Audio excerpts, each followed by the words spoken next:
Olá, olá, 5 de dezembro de 2019, confira as principais notícias desta quinta-feira. Pescadores maranhenses recebem compensação pelo impacto das manchas de óleo no litoral do estado. Ministro Marcos Pontes diz que comunidades quilombolas serão ouvidas sobre base de Alcântara. Audiência pública na Câmara dos Deputados debate hoje privatização do Parque Nacional dos Lençóis. Prêmio FAPEMA presta homenagem à professora Terezinha Rego e premia pesquisadores do estado. E veja também a beleza da cultura popular em uma exposição fotográfica.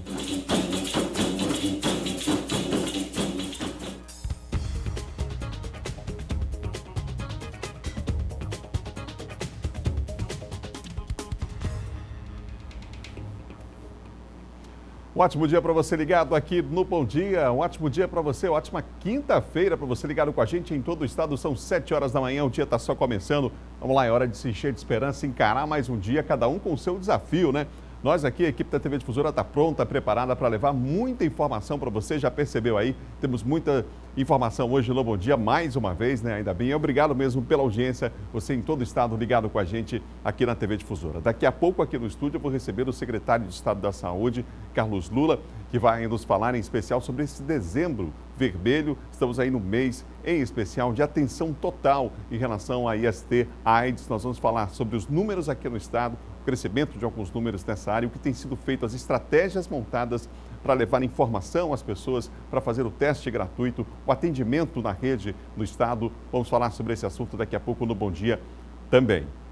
Mas a gente começa informando que houve um aumento de mais de 30% no número de queimadas no estado esse ano, comparado aí, claro, ao mesmo período do ano passado. Os números foram atualizados ontem pelo Instituto Nacional de Pesquisas Espaciais e colocam o Maranhão em terceiro lugar no país em queimadas. O Eduardo Ericeira tem os detalhes para nós sobre esse assunto. Eduardo, bom dia.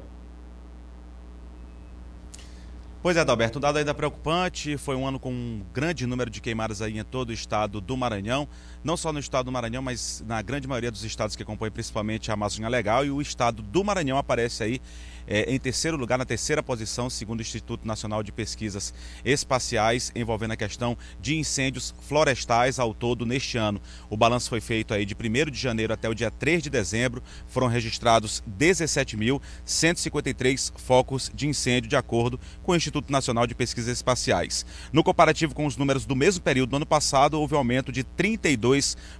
Conforme o INPE, de 1º de janeiro até o dia 3 de dezembro do ano passado, de 2018 no caso, foram 13.029 focos de queimadas, o que representou uma queda de 44% com relação ao mesmo período já de 2017, quando teve um número absurdo aí de 23.292 pontos de incêndios florestais. No que se refere aos dados de 2019, deste ano, o Maranhão está atrás somente do Mato Grosso, com 30.596 focos, e do Pará, com 29.023 pontos de incêndios. Nos últimos 5 meses foram registrados 445 focos de queimadas no Maranhão. Apesar de números e da posição do estado no ranking nacional, o estado não possui nenhum município entre os 10 elencados aí pelo INPE com mais focos acumulados nos últimos 5 anos. São 3 cidades paraenses, 2 do Mato Grosso do Sul, 2 do Amazonas e as restantes de Rondônia, Mato Grosso e Tocantins. Se é que se dá para dizer algo de positivo aí, Adalberto, nenhuma dessas 10 cidades elencadas aí pelo INPE com maior número de focos de queimadas está aqui no Maranhão, apesar do estado do Maranhão,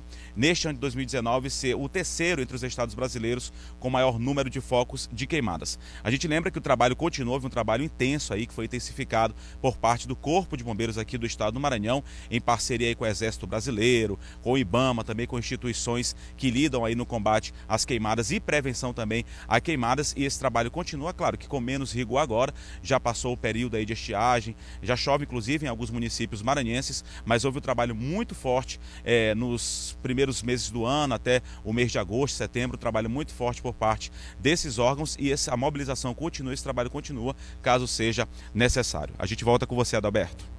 Obrigado, Eduardo, pelas informações. Temos dados, sim, positivos. É preciso avaliar a situação de uma forma, um contexto ampliado, né? A gente, inclusive, mostrou essa semana reportagens de redução nos focos de incêndio na região dos Cocais. As atividades lá realizadas pelo Batalhão do Corpo de Bombeiros em Caxias, em especial, elas surtiram efeito e, por isso, dados que reduziram, né? Eles conseguiram reduzir números comparados, por exemplo, ao ano passado. Agora é um problema, e como o Eduardo falou, de todo o país, não é só do Maranhão, não. E a gente precisa fazer, cada um precisa fazer a sua parte, né? Muitas das vezes são incêndios criminosos que acontecem ou técnicas rudimentares, né, em relação à agricultura, que não são mais compatíveis com esse mundo sustentável que todos nós queremos, né? São 7 horas e mais 5 minutos, 7 e 5, e você ligado aqui na TV Difusora. Olha, mais de 7 mil pescadores profissionais aqui do estado serão beneficiados aqui como compensação pelo impacto das manchas de óleo que chegaram ao litoral maranhense. O Ciro Mineiro tem os detalhes. Ciro. Esse auxílio emergencial foi criado pela medida provisória número 908/2019 do governo federal, via Ministério da Agricultura, Pecuária e Abastecimento. Em todo o Brasil, quase 66 mil pescadores profissionais artesanais de áreas atingidas pelas manchas de óleo no litoral brasileiro estão aptos a receber esse benefício. No Maranhão, 7.706 pescadores dos 9 municípios afetados pelas manchas no litoral do estado têm direito a esse recebimento. O recurso será pago aos pescadores inscritos no Registro Geral da Atividade Pesqueira em situação ativa. Esse benefício não interfere no recebimento do seguro defeso pelos pescadores, conforme legislação específica. O auxílio emergencial corresponde ao valor total de R$ 1.996, que será dividido e pago em 2 parcelas de R$ 998. Voltamos ao estúdio. Obrigado, Ciro, pelas informações. Vale lembrar que no estado já são 32 os pontos afetados por manchas de óleo que chegaram aí ao litoral brasileiro. Nós vamos continuar falando de meio ambiente. A situação do Riacho Cacau foi discutida hoje, pelo Ministério Público. O objetivo é tentar uma solução para diminuir os danos causados aí aos moradores da região. Início de abril de 2019, milhares de famílias em Imperatriz e Davinópolis viram o Riacho Cacau transbordar e alagar pontos nas 2 cidades. Pessoas que tiveram prejuízos com a perda de móveis, eletrodomésticos e até do imóvel. Em Imperatriz, a região do Parque Alvorada ficou embaixo d'água. 8 meses depois, moradores da área atingida conseguiram sentar com o Ministério Público, depois de provar que existem riscos de novas enchentes. Para o encontro no auditório das Promotorias de Justiça, foram convidados representantes dos municípios de Senador La Roque, João Lisboa, Davinópolis e Imperatriz. Essa reunião aqui, ela busca, com todos os 4 prefeitos, com todos os 4 promotores aqui da região, uma solução amigável, uma solução extrajudicial, de preferência uma solução rápida, porque as chuvas estão chegando, as próximas chuvas, e depois disso continuar, né, para que seja feito realmente um trabalho de fiscalização, desobstrução. Hoje os moradores da região do Parque Alvorada trouxeram um relatório técnico preparado depois dos transtornos do início do mês de abril. O mesmo documento foi apresentado à Promotoria de Meio Ambiente no pedido de convocação para esta reunião. Foram feitos vários açudes no leito do Rio Cacau e chegou o volume de água muito grande, arrebentaram os açudes e aconteceu o que aconteceu aqui na cidade de Imperatriz. Pedro, que mora na área atingida no Parque Alvorada 1, disse que em 2019 enfrentou a pior enchente dos últimos 8 anos. Preocupado porque tudo que nós tínhamos acabou tudo, né? Eu não sei o que aconteceu, disse que foi açude para cima que tinha muita represa e arrebentou, acho que deve ser isso, né? E se não acabar com essas empresas, nós vamos continuar alagando desse jeito agora, direto. Davinópolis foi representada pela Secretaria de Infraestrutura. Das principais problemáticas é a questão do escoamento da água, né? Limpeza dos córregos, limpeza das sarjetas, das galerias, e isso a gente vem dando prioridade para esse tipo de serviço. Em Imperatriz, a Secretaria Municipal de Meio Ambiente elaborou um relatório técnico que registrou vários pontos críticos ao longo do Riacho Cacau, no trecho que corta o município. Um dos locais é nas cabeceiras das pontes sobre o Riacho Cacau, construídas na obra de duplicação da BR-010, projeto que estreitou o leito do riacho. Carreou material quando da confecção da cabeça das pontes, então já foi acionado o DENIT, participaram já de 2 reuniões com a CINFRA, Defesa Civil e o Meio Ambiente, para a desobstrução desses pontos, né, a limpeza desses pontos que foram ocasionados pela construção das pontes. Importante essa audiência que aconteceu ontem em Imperatriz, portanto, nesta quarta-feira. Nós vamos mostrar agora em tempo real como é que está o trânsito aqui na capital de todos os maranhenses. Vem comigo porque essas imagens são da Central de Monitoramento da SMTT, que é a Secretaria Municipal de Trânsito e Transportes. Vamos para a região do Bacanga. Área Itaquibacanga está a Avenida dos Portugueses, você vê aí o trânsito já fluindo mais intenso no sentido Bacanga Centro, mas os veículos vão trafegando tranquilamente, porque não temos informação, inclusive, de nenhuma interrupção nesse momento, nesse ponto da cidade, e também nenhum acidente registrado neste ponto aí. Temos imagens da Avenida dos Portugueses para você em tempo real. Vamos para outro ponto da cidade. Segundo ponto que a gente mostra para você agora nessa prestação de serviços aqui do Bom Dia é a Avenida Guajajaras. O cruzamento é com a Lourenço Vieira da Silva. Você percebeu ali no detalhe, alguém já atravessou aí, vindo da Lourenço Vieira da Silva, já num sinal amarelo. Por isso que você viu na imagem, assim que entrou a imagem, um carro passando ali pertinho já da liberação do trânsito nesse semáforo aí. Mas o trânsito vai fluindo normalmente nesse ponto da cidade. À direita, os veículos que se deslocam para a Coab, no sentido contrário, os veículos da pista da esquerda. Trânsito parado aí por conta do semáforo, mas já voltou a andar aí ali na câmera colocada no chamado Roque Santeiro, não é?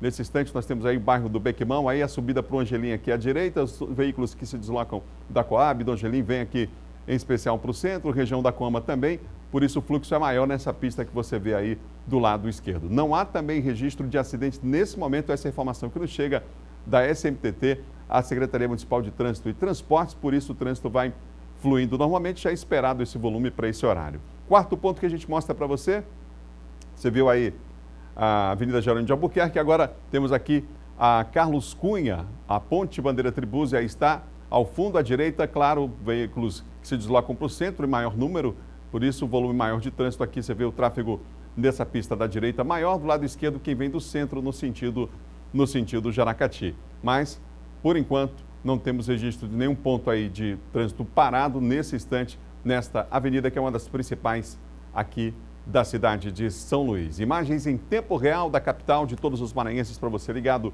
aqui no nosso Bom Dia nesta manhã de quinta-feira. Olha, segue aqui na capital a construção da mureta de proteção na cabeceira da Ponte Bandeira Tribuzzi que a gente mostrou agora há pouco, ali na Avenida Carlos Cunha. No local, semáforo e faixas de pedestres também foram alterados.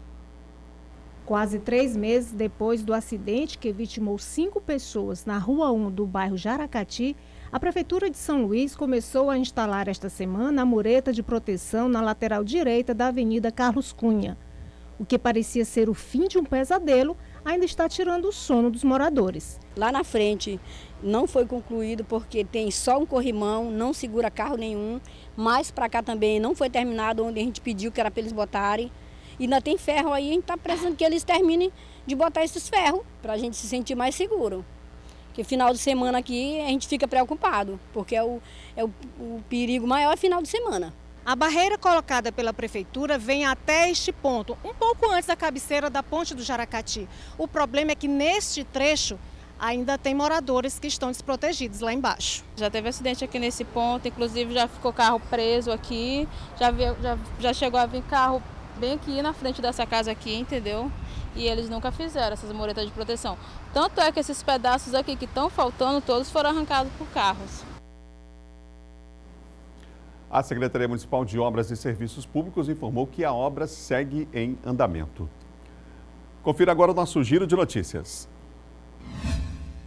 O presidente da Câmara Municipal de São Luís promulgou projeto de lei de autoria dos vereadores Raimundo Penha e Paulo Vitor, que amplia o prazo da licença paternidade para servidores do município.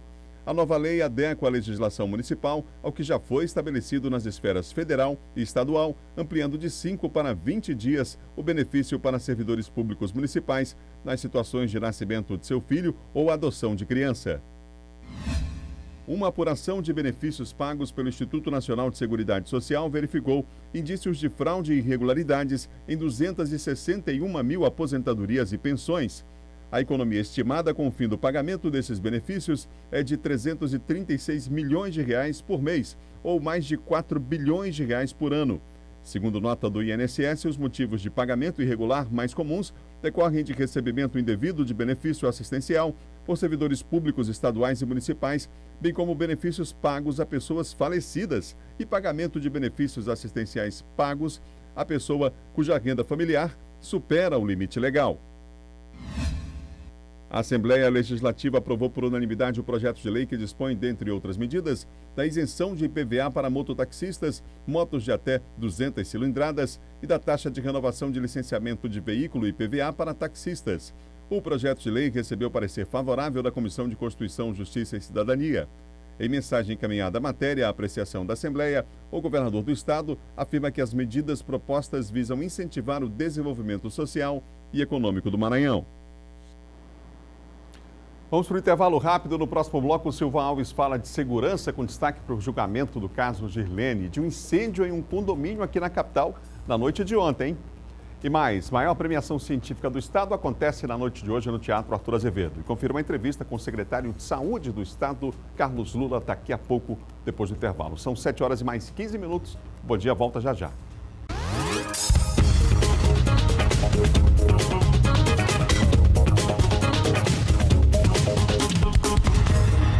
São 7 horas e 19 minutos, de volta ao vivo, Bom Dia Maranhão, para todo o estado, aqui pela TV Difusora.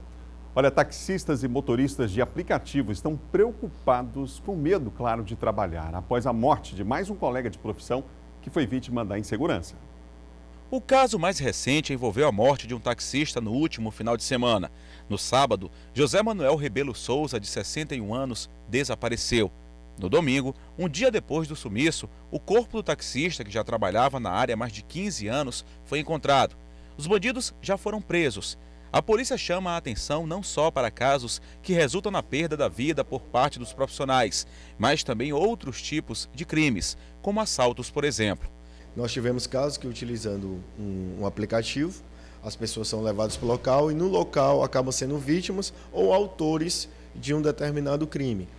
Então a gente tem que ter uma certa precaução também em relação a isso, porque por mais que eles não sejam o objeto final do crime, os motoristas, eles podem ser uma vítima por consequência daquele determinado crime, né? Segundo a polícia, neste ano de 2019 foram registrados 2 casos de mortes envolvendo motorista de aplicativo e taxista. O caso mais recente aconteceu justamente neste mês de dezembro. O outro caso aconteceu em janeiro. O motorista de aplicativo, identificado por Edmilson Azevedo, foi assassinado na Liberdade, logo após deixar uma passageira. Em 2018, um outro taxista também foi assassinado em março. O sindicato da categoria ressalta que houve uma redução no índice de criminalidade, só que muitos casos deixam de ser denunciados.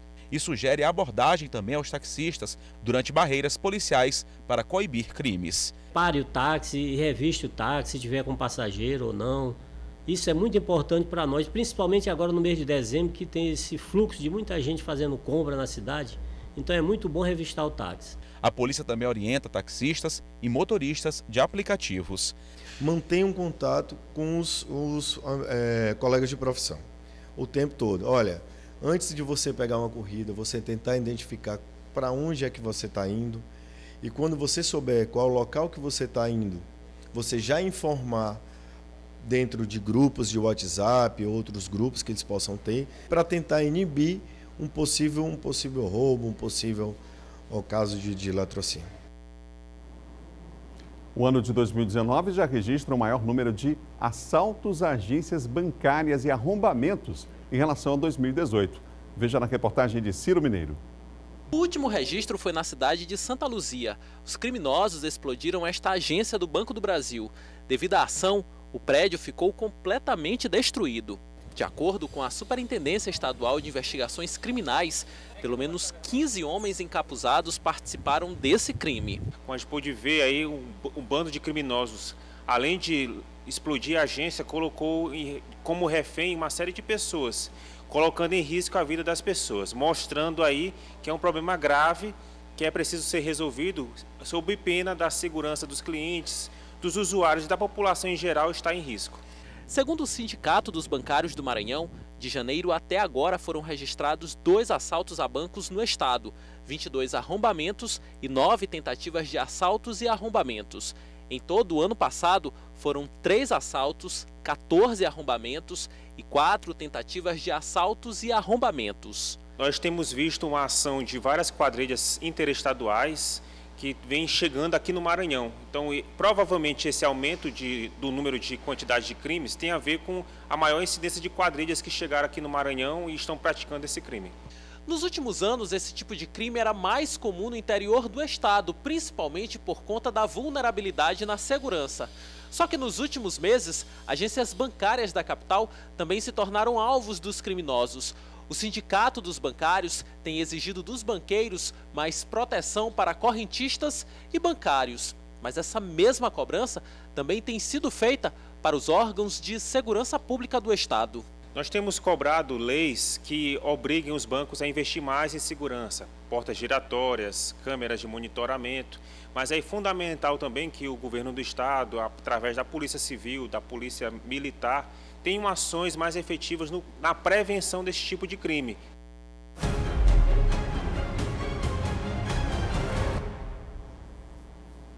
Vamos continuar falando de segurança, agora com o Silvan Alves. Silvan, bom dia. Bom dia, Adalberto. Bom dia a você, bom dia a todos. Silvan, encontraram um celular com o Vitorian. Lembra o pessoal, telespectador, quem é o Vitorian? O Vitorian era aquele motorista que conduzia um veículo Corolla na madrugada do dia 8 de setembro, dia do aniversário de São Luís, aqui na Avenida Carlos Cunha, e invadiu uma festa de aniversário em família que estava acontecendo na parte de baixo ali da comunidade do Jaracati. Naquela oportunidade, o acidente tão violento, ele acabou ocasionando de imediato, no local, a morte de 3 pessoas e ferimentos em 11 pessoas ficaram feridas. Depois, mais duas outras pessoas acabaram morrendo, já internadas no hospital, num total de 5 vítimas fatais nesse acidente. Semana passada, nós falávamos do Vitorian na audiência que foi realizada na Justiça, que é a audiência onde o juiz Gilberto de Moura Lima designou as manifestações finais da defesa da acusação. O promotor Agamenon, que é o promotor desse caso aí, ele está pedindo que o Vitorian ele seja submetido a uma sessão do Tribunal do Júri Popular, acusando ele de homicídio, no caso da morte dessas 5 pessoas aí.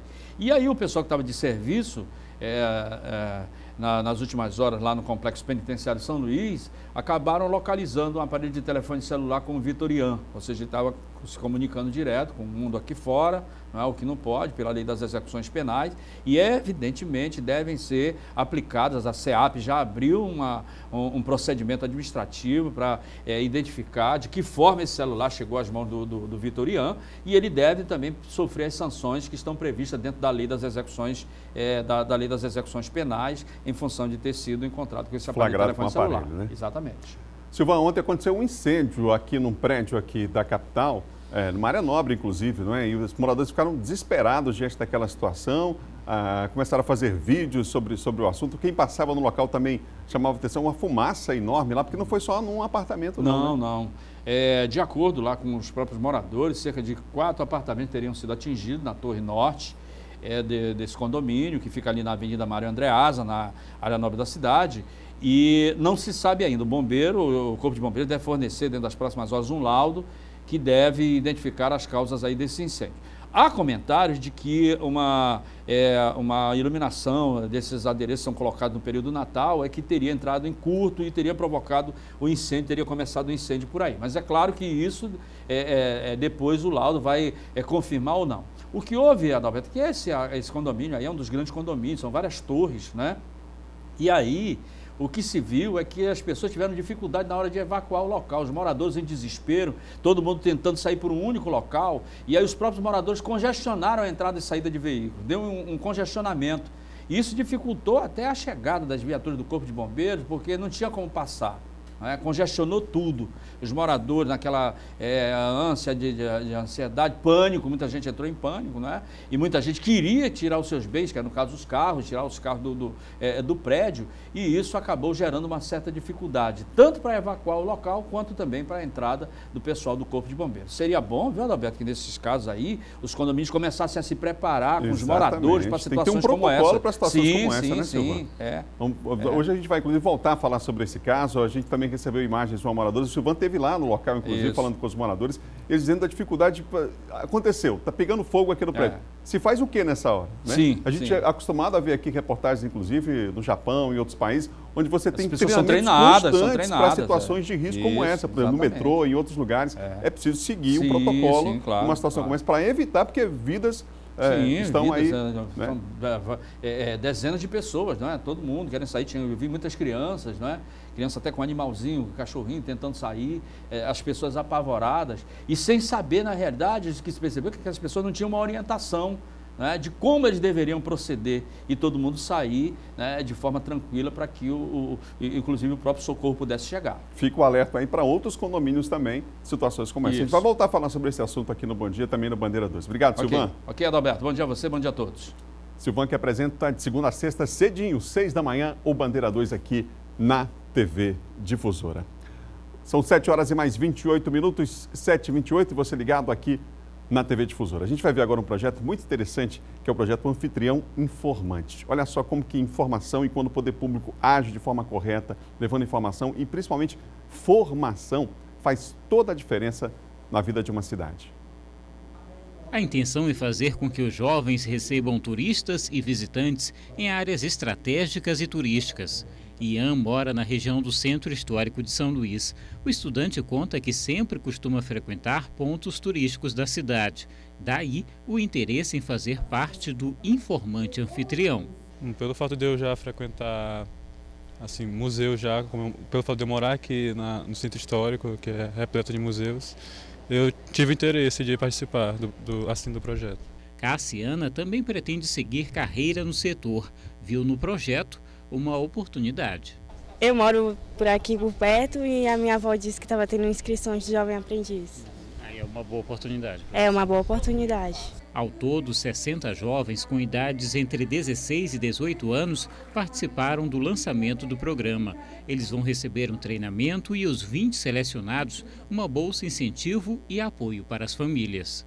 É uma maneira de você retirar esses jovens da vulnerabilidade e dar uma oportunidade para que esses adolescentes participem do processo de revitalização do bairro onde moram, da região onde eles moram.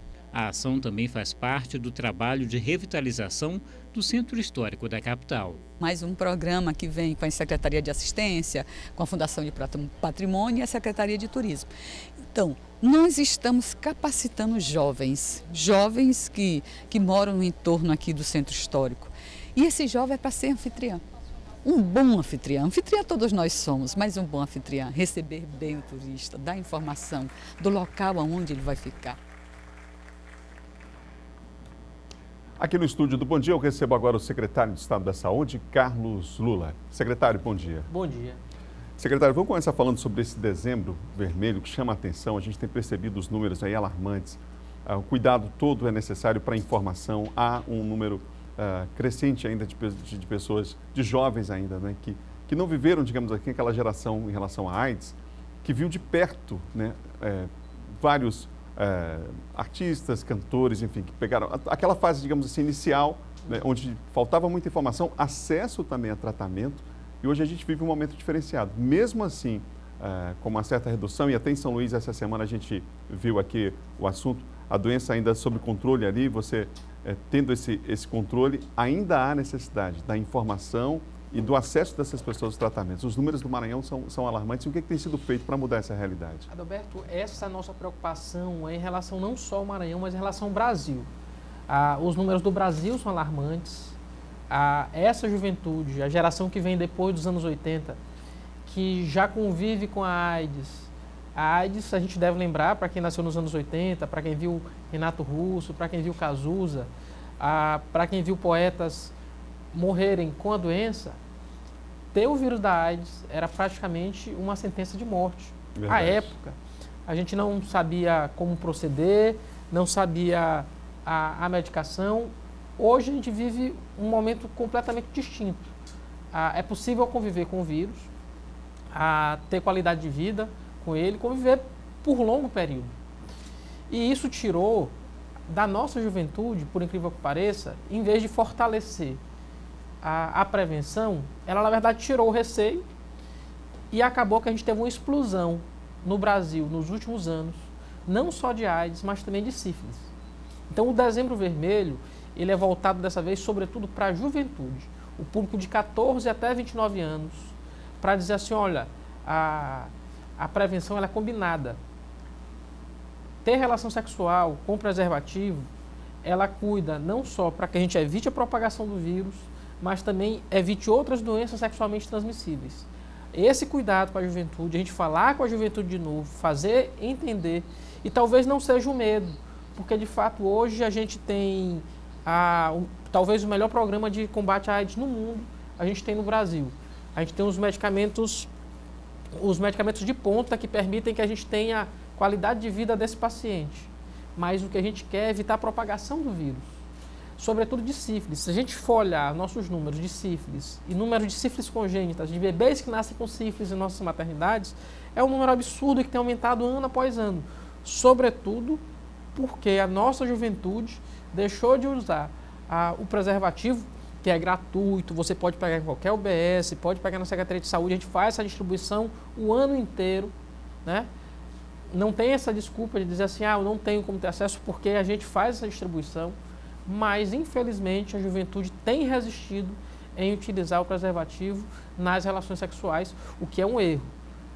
O preço cobrado hoje ele já é alto, mas o preço cobrado no futuro será bem mais alto. O Dezembro Vermelho é sobretudo para a gente voltar a conversar, sobretudo com esse público jovem, com a juventude. É falar de novo com os jovens e dizer assim, olha, a gente está fazendo errado. Não pode ser dessa forma. O Brasil, nos últimos 15 anos, ele andou para trás nesse ponto. Em vez de a gente melhorar, a gente piorou todos os indicadores. Secretário, a gente está vindo também aí de um Novembro Azul. É interessante que essas datas, elas fazem referência a essa questão da preocupação com a saúde, são marcos importantes nesse sentido. E aí a gente tem um caso no Maranhão específico que chama a atenção nacionalmente, inclusive, que é de câncer de pênis, né? Nós temos pesquisas que comprovam realmente o destaque negativo, digamos assim, do Estado nesse aspecto. No planejamento da Secretaria, esse aspecto foi pensado? O que tem sido feito para tentar... A gente percebe que são, às vezes, coisas básicas, né? Como, por exemplo, saber como fazer o asseio correto, a higiene, e informações que muitas vezes as pessoas não têm. Adalberto, por incrível que pareça, a gente, de fato, tem um número elevado de câncer de pênis, a gente tem destaque mundial, não é destaque nacional, tem destaque mundial. E sabe o que previne câncer de pênis? Água e sabão. Pois é. Coisas simples, né? É simples, é simplesmente fazer o asseio do seu órgão genital, no caso dos homens. Só fazer o asseio com água e sabão. E, infelizmente, por preconceito, por desconhecimento, são doenças ligadas, sobretudo, à pobreza. Quando o paciente chega na nossa unidade, ele já chega muito grave. Então, em alguns casos, a gente tem a perda total do pênis de alguns pacientes, né? Então, a gente sempre tem, mês a mês, um ou outro paciente fazendo esse tipo de cirurgia no Hospital do Câncer do Estado. O que nos revela algo que é, a princípio, simplório. Que é assim, olha, após a relação sexual, você deve lavar. No banho, você deve lavar água e sabão. Só isso. Simples, né? Isso vai evitar o maior caso, praticamente 90% dos casos seriam evitados se houvesse a higiene correta do órgão genital masculino pelos homens. Secretário, a gente está chegando agora no final do ano. O que é possível falar sobre nos próximos meses de entrega para a população de novos serviços, de obras, inclusive, também? No interior do estado, por exemplo, há preocupação em Balsas, né, lá na região sul, resolver um problema histórico relacionado àquela área, para quem faz tratamento com hemodiálise, né? Já está previsto, já está confirmado isso para esse ano ainda a entrega? Confirmado, agora no dia 14, estou indo junto com o governador a Balsas, a gente está assinando a ordem de serviço, as obras vão iniciar no mesmo dia, e muito provavelmente já no início do ano que vem a gente está inaugurando o centro de hemodiálise de Balsas, né? Depois de Imperatriz, a gente não tem nenhum lugar de atenção para o paciente com hemodiálise, então muitas se deslocavam ainda a outros estados. A gente vai ter condição de trazer novamente de volta os maranhenses para cá. A gente tem alguns balsenses que fazem tratamento de hemodiálise em Imperatriz, é muito distante, então a gente vai ter condição agora também de cuidar. A gente conseguiu zerar a fila aqui na capital, a gente quer zerar a fila também no interior do estado. Aqui na capital, São Luís, que informações teremos de agenda esse ano ainda? A gente inaugurou o centro de hemodiálise de São Luís, que permitiu zerar a fila. A gente mais de 3 mil atendimentos desde quando ele se iniciou, mas a gente vai inaugurar agora no dia 11 de dezembro, com a programação bonita, inclusive voltada para o Natal. A gente inaugurou, alguns anos atrás, um pequeno módulo no Centro de Reabilitação do Olho d'Água, para transtorno do espectro autista, para as crianças com autismo terem esse cuidado lá no Centro de Reabilitação do Olho d'Água. Ficou pequeno, então agora a gente está ampliando, eles vão ganhar um centro de reabilitação voltado só para eles, para todas as crianças com transtorno do espectro autista. Lá é uma casa, a gente vai ter esse cuidado, nós somos o primeiro estado do Brasil a fazer com esse método que é o ABA. A criança e o adolescente, eles vão ter tratamento todos os dias, isso é importante, para desenvolver o quê? A autonomia da criança com autismo.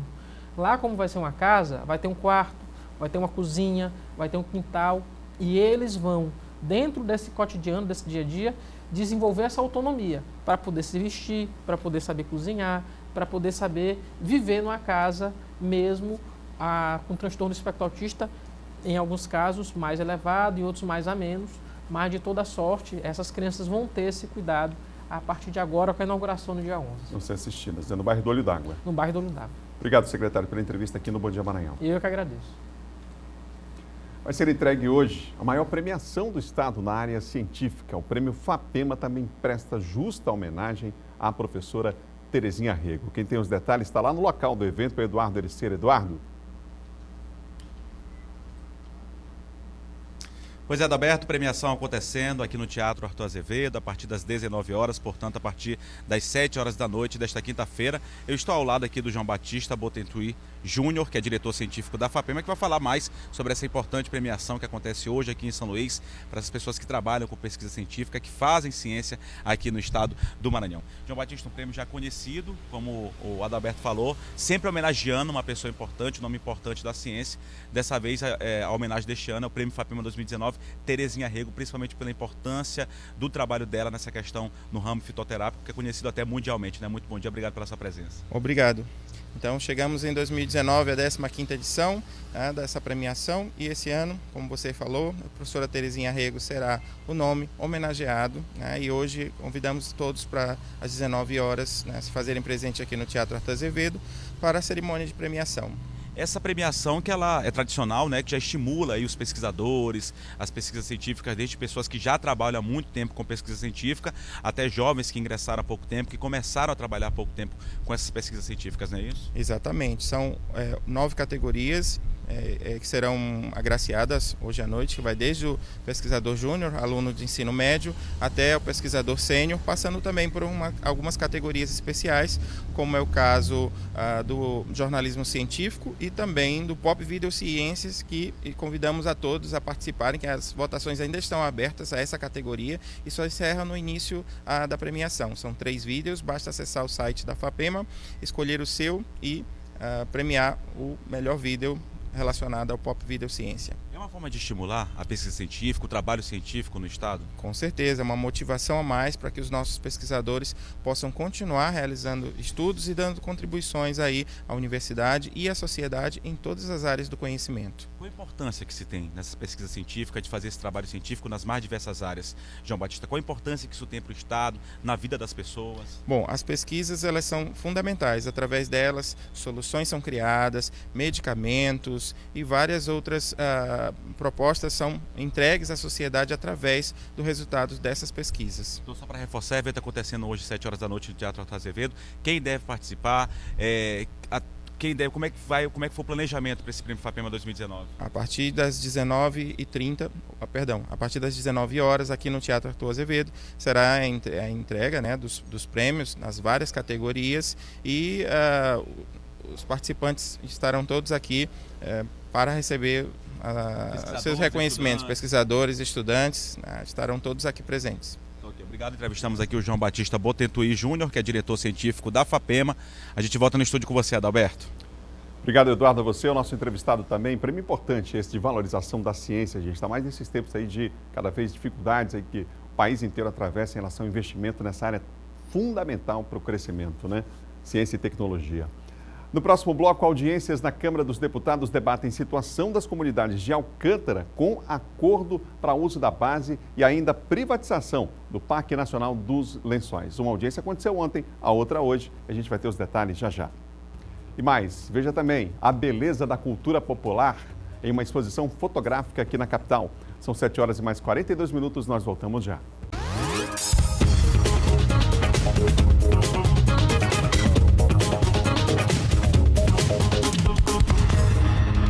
São 7 horas e mais 46 minutos. De volta o Bom Dia Maranhão ao vivo para todo o estado. Agora para conferir como fica a previsão do tempo para hoje, hein, gente?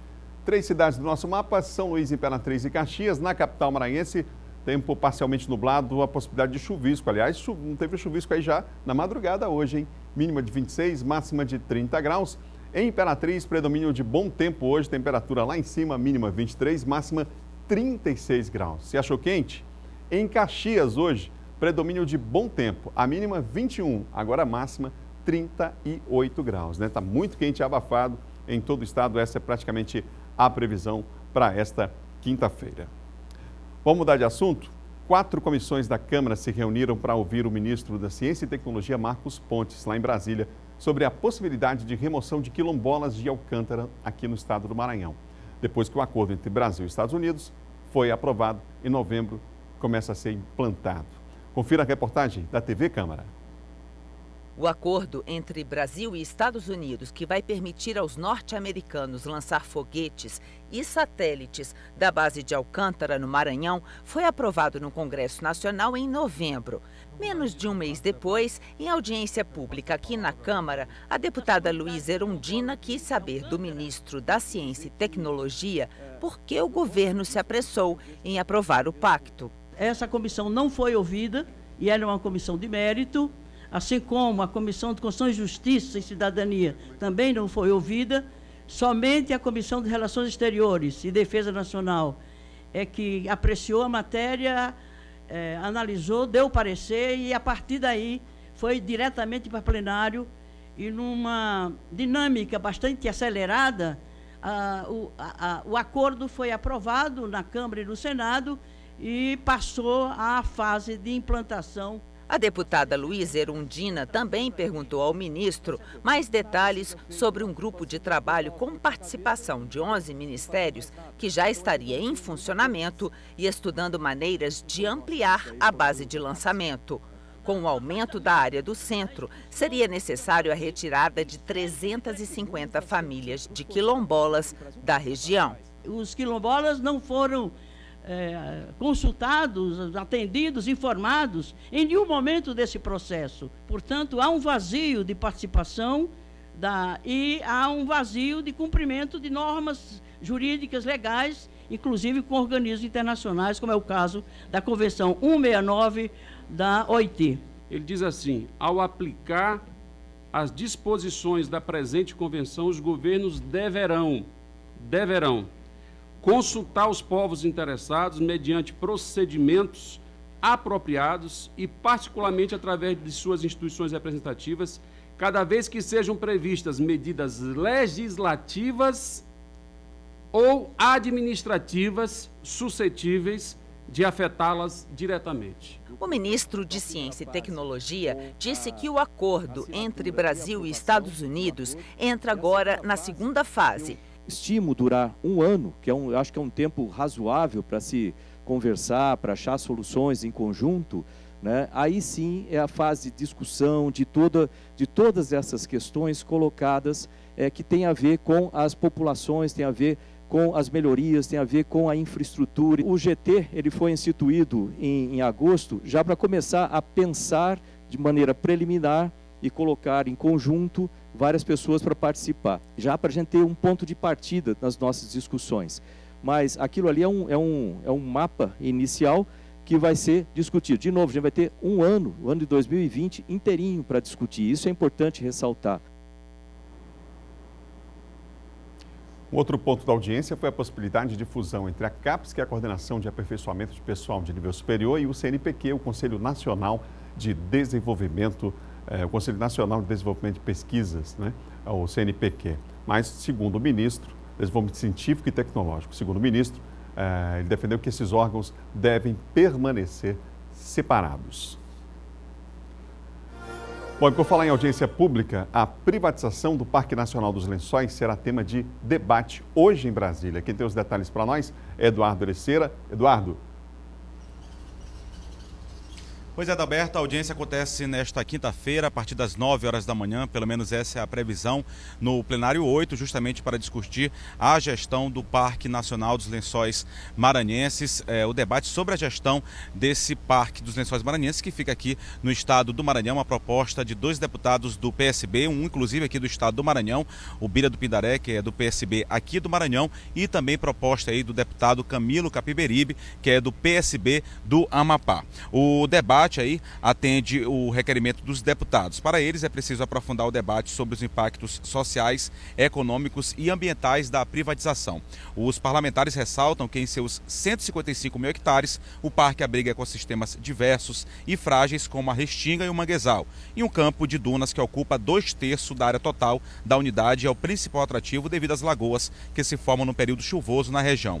O parque está inserido em 3 municípios maranhenses: Barreirinhas, Santo Amaro e Primeira Cruz. A proposta do governo preocupa aí os parlamentares, pois pretende dar uma destinação econômica para as unidades de conservação do meio ambiente, atualmente controladas aí pelo Instituto Chico Mendes de Conservação da Biodiversidade, sem se preocupar com os impactos ambientais e sociais da região, segundo os deputados. Entre os convidados para discutir o assunto, com os deputados está o diretor aí do Instituto, Marcos de Castro, também deve participar do debate, representantes do Ministério do Meio Ambiente, da Secretaria de Estado do Meio Ambiente e Recursos Naturais do Maranhão, da Prefeitura de Barreirinhas e da Universidade Federal do Maranhão. O debate será interativo, os interessados também poderão encaminhar perguntas aí, utilizando as redes sociais, já que se trata de um debate interativo, só reforçando, acontecendo nesta quinta-feira, a partir das 9 horas da manhã. A gente volta com você, Adalberto. Obrigado, Eduardo. Eduardo Aleixeira participando com a gente aqui do Bom Dia. São 7 horas e mais 52 minutos. Agora vamos falar de política com a participação do nosso colunista John Coutrin.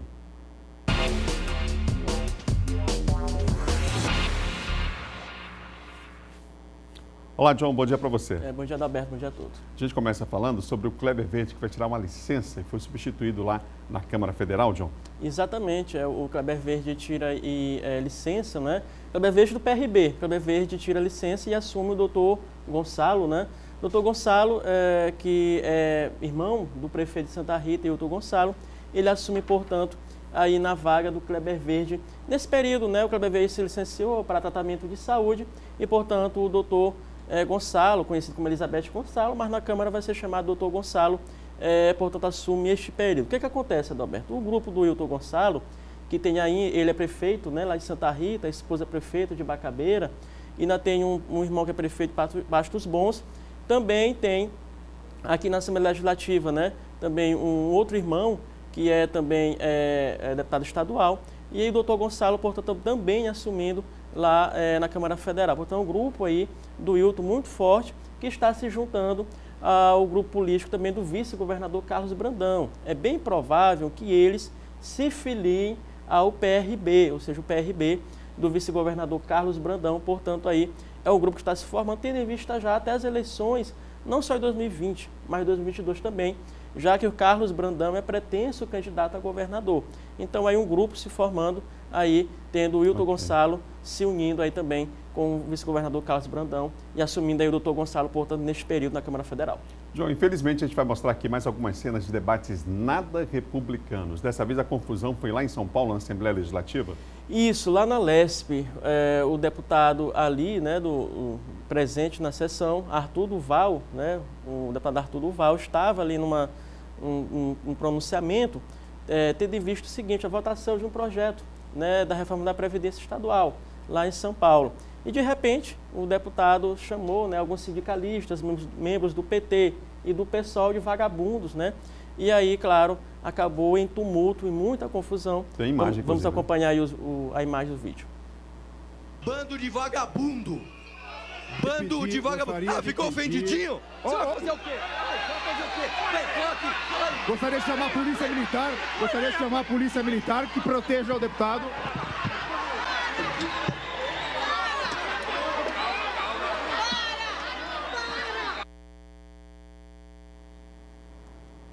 Está suspensa a sessão. Está suspensa a sessão. Está suspensa a sessão. Sessão suspensa aqui no plenário. Tempos difíceis, viu, John? Isso, na LESP, em São Paulo, né? Um deputado conhecido como Mamãe Faleias, que estava ali, foi eleito com os votos das redes sociais, né? Naquela onda. E aí, claro, acabou ofendendo as pessoas ali, os presentes, que estavam na galeria, até funcionários públicos. Inclusive, teve deputado até que mordeu o outro lá. Né? Deus do céu. Além de porrada, mordeu, foi uma confusão danada ali na votação da reforma da Previdência de São Paulo, que deve continuar hoje, quinta-feira. Complicado. Obrigado, João. Obrigado. Bom, vamos dar uma relaxada agora, né? Precisamos. Imagens de diversos festejos e pagamentos de promessas aos santos fazem parte da exposição do fotógrafo Albani Ramos, em cartaz aqui na capital. Um passeio pelo Maranhão e seus festejos. Em 40 fotografias, o olhar do fotógrafo Albani Ramos. Nós percorremos o Maranhão, onde tinha notícia de uma festa, a gente estava lá. Então isso é fruto disso, isso é fruto de uma observação da cultura, de fazer amizade, de chegar perto dessas pessoas, né? Tambor de crioula, bumba meu boi, corrida de ascensão, reizado. Manifestações e seus personagens que ganham destaque. A exposição Brinquedos Encantados já percorreu cidades como São Paulo, Brasília e até Paris. E também é uma parceria com o pesquisador Jandir Gonçalves. O próprio Bumba Meu Boi, né, que a gente tem essa classificação aqui em São Luís de 5 sotaques, a gente pode localizar em municípios diversos muitos outros ritmos que não cabem nessa classificação. Agora, em cartaz aqui na capital, o trabalho é uma forma de valorização e também de homenagem. Muitos dos festejos que existem no interior são pouco conhecidos aqui na capital também. É um mundo para se conhecer e a gente quer também proporcionar uma discussão com os visitantes, com as escolas principalmente, sobre a importância dos festejos na identidade maranhense, que eles não são simplesmente celebrações ou atividades lúdicas. O festejo ele é um grande elemento de agregação das comunidades.